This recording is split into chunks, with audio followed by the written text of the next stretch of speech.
Welcome back everyone. Today we are going to learn about how to make selection in Photoshop. First, we are going to do a hands-on tutorial located within the Photoshop program. After that, I will provide additional content. Let's start with the tutorial. You can find it right here. Then the Discovery panel opens up. Click Start Tutorial to begin. Select the rectangular marquee tool. If this tool is already selected, click on another tool and then click back to this tool. Start at the top left corner and drag diagonally down to the right to make a rectangular selection around the entire grapefruit image, including its green background. Click the Create New Adjustment Layer icon and choose Hue Saturation. This will create a hue saturation adjustment layer that you'll use to edit the selected part of the image. Notice the new Hue Saturation Adjustment layer. An adjustment layer lets you edit non-destructively without directly changing the image. This adjustment layer will affect only the selected area. The controls for an adjustment layer are in the Properties panel. Drag the hue slider to about +30 until the grapefruit looks like a lemon. You've just created and used your first geometric selection. Click on the fruit layer to select it. Select the lasso tool. This tool allows you to draw your own selection. Draw a selection around an individual piece of fruit and its shadow. Select the eyedropper tool. This tool allows you to sample colors from the image. Using the eyedropper tool, click on the light blue background of the top right photo to sample that color. The color is placed in the foreground color box at the bottom of the toolbar. Choose Edit, Fill. Open the Contents menu and choose Foreground Color. Make sure the mode is normal and the opacity is 100%. Click OK to fill your selection with the color sampled by the eyedropper tool.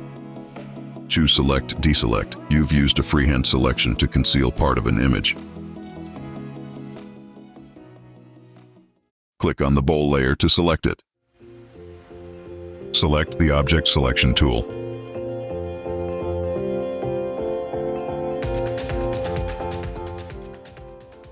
Drag a rectangular selection around just the fruit in the bowl. When you finish drawing the rectangle, the Object Selection tool selects the main objects inside the rectangle. Click the Add to Selection option, second from the left in this icon group, so you can add to your selection in the next step. Drag more rectangles around the rest of the fruit to add them to the selection. Click the Create New Adjustment Layer icon and choose Brightness Contrast. This creates another adjustment layer which you'll use to change the brightness of the selected fruit. Drag the brightness slider to the right to about $20 to make the selected fruit pop. You've just used an automatic selection tool to select part of an image for editing. Select the boy layer. Choose Select Subject to create a selection of the subject on the boy layer.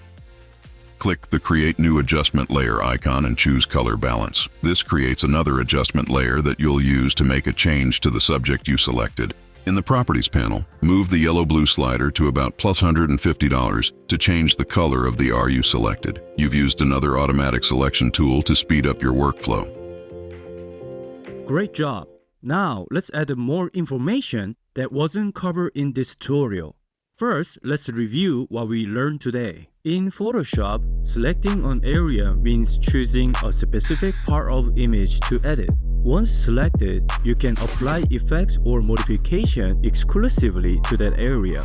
A border outlines the selected region, allowing you to manipulate pixels within it, such as moving, copying, or deleting. However, changes outside the selection border are restricted until deselection occurs. To remove a selection, press Command+D.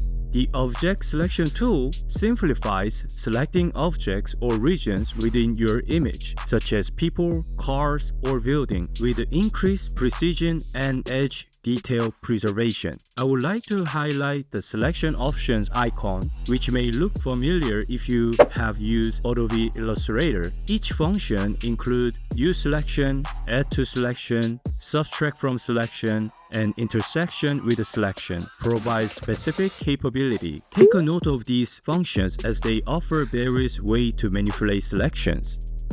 In the Options bar, you have several settings available. Anti-alias creates a smoother edge for the selection. Feathering creates a smooth transition between the selection and its surrounding pixels, potentially resulting in a loss of detail at the selection's edge. The marquee tools let you select rectangle and ellipses. The lasso tool is useful for drawing freeform segments of the selection border. You can set a feathering and anti-aliasing in the options bar. Since the 2020 update, Photoshop's functionality has improved, making it possible to accomplish tasks with just a select subject and quick selection tools. However, it is still important to understand what we learned today. Lastly, just as we select and extract images in Photoshop, there's a similar function in video editing called rotoscoping in After Effects. It involves selecting and editing specific parts of a video, much like selecting in Photoshop. Although this is a Photoshop tutorial, it's worth mentioning it because it will be useful when learning After Effects in the future. That is all for today's lesson. After a month-long break, I have returned to YouTube. During this time, I've been taking breaks and studying editing-related software. There's a lot of editing information, so I'm working on organizing it as much as possible while you're making videos. I aim to provide higher quality education, but it will take some time.